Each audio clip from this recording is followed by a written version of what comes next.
ಎಲ್ರಿಗೂ ನಮಸ್ಕಾರ. ಇವತ್ತು ನಾನು ಚಿಕನ್ ಸುಕ್ಕ ಮಾಡ್ತಾ ಇದ್ದೇನೆ. ಇದಕ್ಕಿಂತ ಮೊದಲು ನಾನು ಕೆಲವು ವಿಡಿಯೋಸ್ ಹಾಕಿದ್ದೇನೆ ಚಿಕನ್ ಸುಕ್ಕದು, ಆದ್ರೆ ಇವತ್ತು ಸ್ವಲ್ಪ ಡಿಫ್ರೆಂಟ್ ಆಗಿ ಮಾಡ್ತೇನೆ. ನಾನಿವತ್ತು ಡ್ರೈ ಸುಕ್ಕ ಮಾಡ್ತಾ ಇದ್ದೇನೆ. ಇದಕ್ಕೆ ನಾನು ಟೈಸನ್ ಚಿಕನ್ ತಗೊಳ್ತಾ ಇದ್ದೇನೆ. ಯಾಕೆಂತ ಹೇಳಿದ್ರೆ ಬಾಯ್ಲರ್ ಚಿಕನ್ ಹಾಕಿದ್ರೆ ನಾವು ಅಷ್ಟೊಂದು ಡ್ರೈ ಆಗಿ ನಮಗೆ ಮಾಡೋದಿಕ್ಕಾಗಲ್ಲ. ಈ ಬಾಯ್ಲರ್ ಚಿಕನ್ ಏನಿದೆ ನೋಡಿ, ಬೇಯ್ತಾ ಇದ್ದಾಗ ಅದನ್ನು ನೀರು ಬಿಡ್ತಾನೆ ಇರ್ತದೆ. ಎಷ್ಟು ಡ್ರೈ ಮಾಡ್ಕೊಂಡ್ರು ನಾವು ಡ್ರೈ ಆಗಿ ನಾವು ಎಷ್ಟೇ ರೋಸ್ಟ್ ಮಾಡ್ಕೊಂಡ್ರು ಅದು ರೋಸ್ಟ್ ಆಗೋದಿಲ್ಲ ಸುಕ್ಕದಲ್ಲಿ. ಅದೇ ಟೈಸನ್ ಹಾಕಿ ಮಾಡೋದ್ರಿಂದ ಡ್ರೈ ಬೇಕಾದ್ರೂ ನಮಗೆ ಮಾಡ್ಕೊಳ್ಬಹುದು. ಅದು ಡ್ರೈ ಆಗೋ ತನಕ ನಮಗೆ ಅದನ್ನ ಮಿಕ್ಸ್ ಮಾಡ್ತಾನೆ ಇರಬಹುದು, ಏನೋ ಅದು ಸಪ್ರೇಟ್ ಆಗಲ್ಲ. ಬಾಯ್ಲರ್ ಚಿಕನ್ ಆದ್ರೆ ಜಾಸ್ತಿ ಮಿಕ್ಸ್ ಮಾಡೋದಿಕ್ಕೂ ಗೊತ್ತಿಲ್ಲ, ಹಾಗೆ ಜಾಸ್ತಿ ಬೇಯಿಸೋದಿಕ್ಕೂ ಕೂಡ ಗೊತ್ತಿಲ್ಲ. ಪೀಸ್ ಆಗೋಗತ್ತೆ, ಬೇರೆ ಆಗತ್ತೆ. ನಮ್ಮ ತುಳು ಭಾಷೆಯಲ್ಲಿ ಪುಡಿ ಸುಕ್ಕ ಅಂತ ಹೇಳ್ತಾರೆ, ಕೋರಿ ಪುಡಿ ಸುಕ್ಕ ಅಂತೇಳಿ. ತುಂಬಾ ಚೆನ್ನಾಗಿರ್ತದೆ. ಹೀಗೆ ಕೈಯಲ್ಲಿ ತೆಗಿಬೇಕಾದ್ರೆ ಅದು ಪರಪರ ಅಂತ ಉದುರ್ಬೇಕು ನೋಡಿ, ಆ ತರ ಬರಬೇಕು, ಡ್ರೈ ಆಗಿರ್ಬೇಕು. ಓಕೆ, ಇವಾಗ ಶುರು ಮಾಡ್ಕೊಳ್ಳೋಣ. ಇವಾಗ ಒಂದು ಪಾತ್ರೆನ ಇಟ್ಕೊಂಡಿದ್ದೇನೆ ನಾನು ಗ್ಯಾಸಿಗೆ. ಇದಕ್ಕೀಗ ಒಂದು 4 ಸ್ಪೂನಷ್ಟು ಎಣ್ಣೆ ಹಾಕ್ತಾ ಇದ್ದೇನೆ. ನೀವು ಯಾವ ಎಣ್ಣೆ ಉಪಯೋಗಿಸ್ತೀರಿ ನೋಡಿ ಅದೇ ಎಣ್ಣೆನ ಹಾಕ್ಕೊಳ್ಳಿ. ಎಣ್ಣೆ ಸ್ವಲ್ಪ ಬಿಸಿ ಆದ ಕೂಡಲೇ ಇದಕ್ಕೀಗ ಒಂದು ಈರುಳ್ಳಿ ಹಾಕ್ತಾ ಇದ್ದೇನೆ. ಈಗ ಇದು ಸ್ವಲ್ಪ ಫ್ರೈ ಆಗಲಿ ಎಣ್ಣೆಯಲ್ಲಿ. ಓಕೆ, ಒಂದು 2 ನಿಮಿಷ ಫ್ರೈ ಮಾಡ್ಕೊಳ್ಳಿ, ಸಾಕಾಗ್ತದೆ. ಈಗ ಇದಕ್ಕೆ ಚಿಕನ್ ಹಾಕ್ತಾ ಇದ್ದೇನೆ. ನಾನಿಲ್ಲಿ 1 kg ಟೈಸನ್ ಚಿಕನ್ ತಗೊಂಡಿದ್ದೇನೆ. ಅದನ್ನು ಸಣ್ಣದಾಗಿ ಕಟ್ ಮಾಡ್ಕೊಂಡಿದ್ದೇನೆ ನಾನು. ಈ ಡ್ರೈ ಸುಕ್ಕ ನಮಗೆ ಮಾಡಬೇಕಾದ್ರೆ ತುಂಬ ದೊಡ್ಡ ಪೀಸ್ ಮಾಡಿ ಹಾಕಬಾರ್ದು ನೋಡಿ. ಇಷ್ಟೇ ಸಣ್ಣ ಪೀಸ್ ಮಾಡ್ಕೊಂಡಿದ್ದೇನೆ. ತುಂಬ ಚೆನ್ನಾಗಾಗ್ತದೆ ಸಣ್ಣ ಪೀಸ್ ಮಾಡಿಬಿಟ್ಟು ಸುಕ್ಕ ಮಾಡಿದರೆ. ಟೈಸನ್ ಅಲ್ವಾ, ಎಷ್ಟು ಸಣ್ಣ ಪೀಸ್ ಮಾಡಿದರೂ ಏನೂ ಆಗಲ್ಲ, ಗಟ್ಟಿ ಆಗಿಯೇ ಉಳಿತದೆ ಅದು. ಇದೊಂದ್ಸಲ ಮಿಕ್ಸ್ ಮಾಡುವ.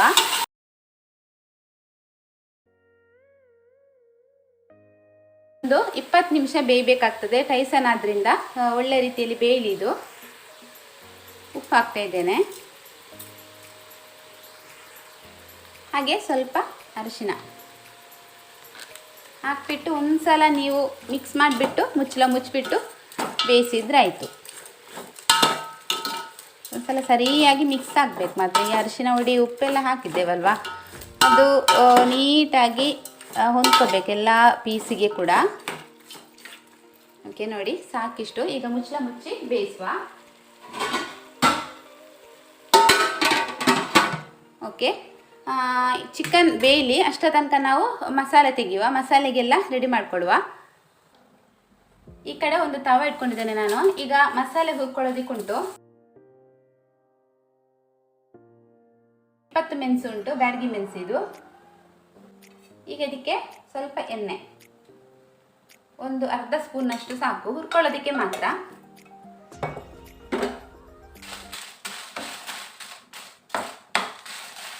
ಈಗ ಇದಕ್ಕೆ 2 ಟೇಬಲ್ ಸ್ಪೂನಷ್ಟು ಕೊತ್ತಂಬರಿ ಹಾಕ್ತಾ ಇದ್ದೇನೆ ನೋಡಿ. 2 ನಾವು ಮಾಮೂಲಿಯಾಗಿ ತಿಂಡಿ ಎಲ್ಲ ತಿನ್ನೋದಕ್ಕೆ ಯೂಸ್ ಮಾಡುವಂತಹ ಸ್ಪೂನ್ ಇದು. ಇದರಲ್ಲಿ 2 ಸ್ಪೂನ್ ಹಾಕೊಂಡಿದ್ದೇನೆ. ಆನಂತರ 1 ಸ್ಪೂನಷ್ಟು ಜೀರಿಗೆ,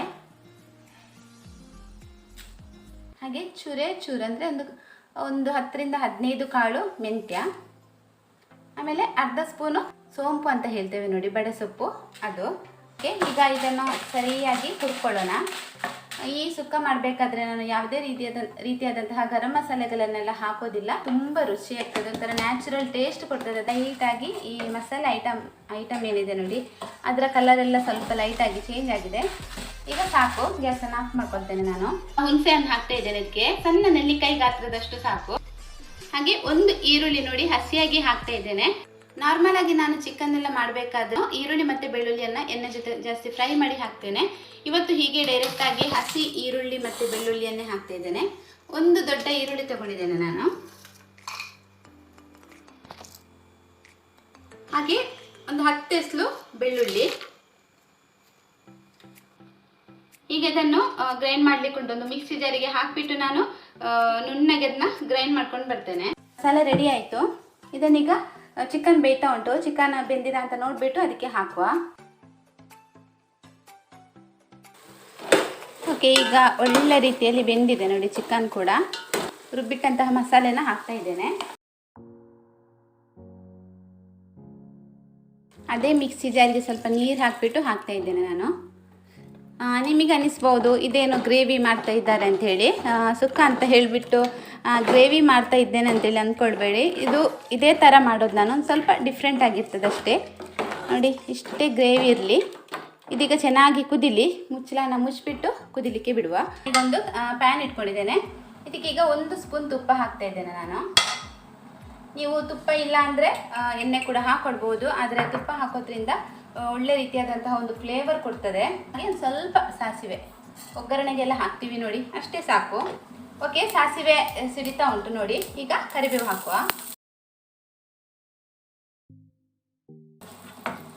ಓಕೆ, ಈಗ ತೆಂಗಿನಕಾಯಿ ಹಾಕ್ತಾ ಇದ್ದೇನೆ. ಸಣ್ಣ ತೆಂಗಿನಕಾಯಿ, ಒಂದು ಫುಲ್ಲು ತೆಂಗಿನಕಾಯಿ ಹಾಕಿದ್ದೇನೆ. ದೊಡ್ಡ ತೆಂಗಿನಕಾಯಿ ಆದರೆ ಫುಲ್ಲು ತೆಂಗಿನಕಾಯಿಯ ಅರ್ಧ ಭಾಗ ಹಾಕ್ಕೊಳ್ಳಿ, ಅಂದರೆ ಅರ್ಧ ಗೆರಟೆ ಬರ್ತದೆ ನೋಡಿ, ಅಷ್ಟು ಹಾಕ್ಕೊಳ್ಳಿ ಸಾಕು. ಈಗ ಅದನ್ನು ಚೆನ್ನಾಗಿ ಫ್ರೈ ಮಾಡಿಕೊಡ್ಬೇಕು, ಒಳ್ಳೆ ರೀತಿಯಲ್ಲಿ ಫ್ರೈ ಆಗಬೇಕಿದು.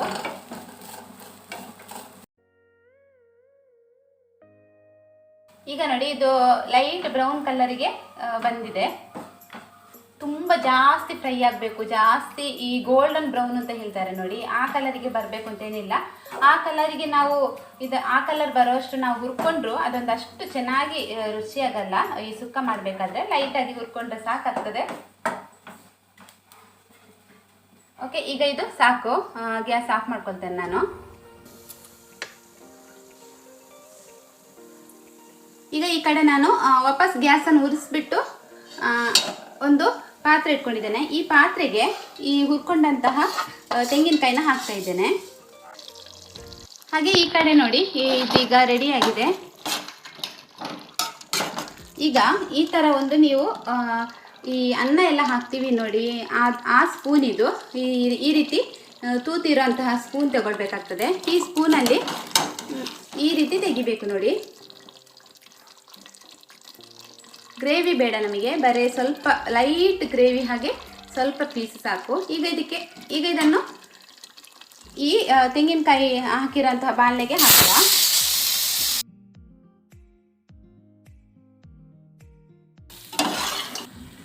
ಓಕೆ, ಈಗ ಪೀಸ್ ಎಲ್ಲ ಹಾಕಿದ್ದಾಗಿದೆ. ಈಗ ಚೆನ್ನಾಗಿ ಮಿಕ್ಸ್ ಮಾಡುವ. ಇದನ್ನು ಮಿಕ್ಸ್ ಮಾಡಿಬಿಟ್ಟು ಗ್ಯಾಸನ್ನು ಹೈ ಫ್ಲೇಮಲ್ಲಿ ಇಟ್ಕೊಂಡು ಸರಿಯಾಗಿ ಈ ರೀತಿ ಈ ಗ್ರೇವಿ ಇದೆ ನೋಡಿ, ಒಂದು ಸ್ವಲ್ಪ ಕೂಡ ಇರಬಾರ್ದು, ಅಷ್ಟರ ತನಕ ಇದನ್ನು ಫ್ರೈ ಮಾಡ್ತಾನೇ ಇರಬೇಕಾಗ್ತದೆ ನೋಡಿ. ಈ ಥರ ಫ್ರೈ ಮಾಡಬೇಕು. ಹೀಗೆ ಮಾಡೋದ್ರಿಂದ ಸ್ವಲ್ಪ ಚಿಕನಲ್ಲಿರೋಂತಹ ಗ್ರೇವಿ ಕೂಡ ಎಲ್ಲ ಅದು ಮಸಾಲೆ ಪೀಸಿಗೆಲ್ಲ ಎಳ್ಕೊಂಡು ಚೆನ್ನಾಗಿ ಡ್ರೈ ಆಗ್ತದೆ. ಉಪ್ಪೆಲ್ಲ ಕರೆಕ್ಟಾಗಿದೆಯಾ ಅಂತೇಳಿ ಇವಾಗ ಒಂದ್ಸಲ ಚೆಕ್ ಮಾಡಿ. ಒಂದು ವೇಳೆ ಸ್ವಲ್ಪ ಕಡಿಮೆ ಅಂತ ಎನಿಸಿದ್ರೆ ಹಾಕ್ಕೊಳ್ಬೋದು. ಓಕೆ, ಈಗ ಇದು ರೆಡಿ ಆಯಿತು, ಕಾಣ್ತಿರ್ಬೋದು ನೋಡಿ ಎಷ್ಟು ಡ್ರೈ ಆಗಿ ಬಂದಿದೆ ನೋಡಿ. ಇಲ್ಲಾಂದರೆ ನಾವು ಮಾಮೂಲಿಯಾಗಿ ಮಾಡಿದರೆ ಇಷ್ಟು ಡ್ರೈ ಆಗಿ ಸುಕ್ಕ ರೆಡಿ ಆಗೋದಿಲ್ಲ. ಈಗ ಫುಲ್ಲು ಡ್ರೈ ಆಗಿದೆ. ಈಗ ಗ್ಯಾಸನ್ನು ಆಫ್ ಮಾಡ್ಕೊಳ್ತೇನೆ ನಾನು.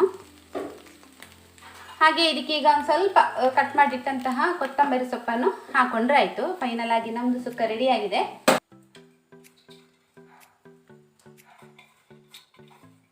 ಕೊತ್ತಂಬರಿ ಸೊಪ್ಪು ಹಾಕಿದ್ದಾಗಿದೆ. ಒಂದು ಸಲ ಮಿಕ್ಸ್ ಮಾಡಿಟ್ರೆ ಫೈನಲ್ ಆಗಿ ನಮ್ಮದು ಡ್ರೈ ಆಗಿರೋಂತಹ ಚಿಕನ್ ಸುಕ್ಕ ರೆಡಿಯಾಗಿದೆ ಫ್ರೆಂಡ್ಸ್. ತುಂಬಾ ಟೇಸ್ಟಿಯಾಗಿದೆ, ಹಾಗೆ ಒಳ್ಳೆ ಫ್ಲೇವರ್ ಕೂಡ ಬರ್ತಾ ಉಂಟು. ತುಂಬಾ ಚೆನ್ನಾಗಾಗಿದೆ. ಚಿಕನ್ ರೈಸ್ ಸುಕ್ಕ ಹೇಗೆ ಮಾಡೋದು ಅಂತ ಹೇಳಿ ನೀವು ನೋಡ್ಕೊಂಡಿರ್ಬೋದು. ತುಂಬಾ ಈಸಿಯಾಗಿ ಅದನ್ನು ಮಾಡ್ಬೋದು, ಏನು ಕಷ್ಟ ಏನಿಲ್ಲ. ಸ್ವಲ್ಪ ಬೇರೆ ಮೆಥಡ್ ಅಂದರೆ ನೀವು ಕೂಡ ಒಂದ್ಸಲ ಟ್ರೈ ಮಾಡಿ ಫ್ರೆಂಡ್ಸ್. ಟ್ರೈ ಮಾಡಿಬಿಟ್ಟು ಹೇಗಾಗಿದೆ ಅನ್ನೋದು ನನಗೆ ಕಮೆಂಟ್ ಬಾಕ್ಸಲ್ಲಿ ಕಮೆಂಟ್ ಮಾಡಿ ತಿಳಿಸಿ ಹೇಗೆ ಬಂದಿದೆ ಅಂತೇಳಿ. ಓಕೆ, ಇವತ್ತಿನ ನನ್ನ ಈ ರೆಸಿಪಿ ನಿಮಗೆ ಇಷ್ಟ ಆಗಿರ್ಬೋದು ಅಂತ ಭಾವಿಸ್ತೇನೆ ನಾನು. ಇಷ್ಟ ಆಗಿದ್ರೆ ಪ್ಲೀಸ್ ನನ್ನ ವಿಡಿಯೋಗೊಂದು ಲೈಕ್ ಕೊಡಿ, ಶೇರ್ ಮಾಡಿ, ಹಾಗೆ ಕಮೆಂಟ್ ಮಾಡಿ. ಆಮೇಲೆ ಹೆಚ್ಚೆಚ್ಚು ನಿಮ್ಮ ಫ್ರೆಂಡ್ಸ್ ಮತ್ತು ಫ್ಯಾಮಿಲಿಗೆಲ್ಲ ಶೇರ್ ಮಾಡಿ, ಅವರಿಗೆ ಕೂಡ ಹೆಲ್ಪ್ ಆಗಿತ್ತು.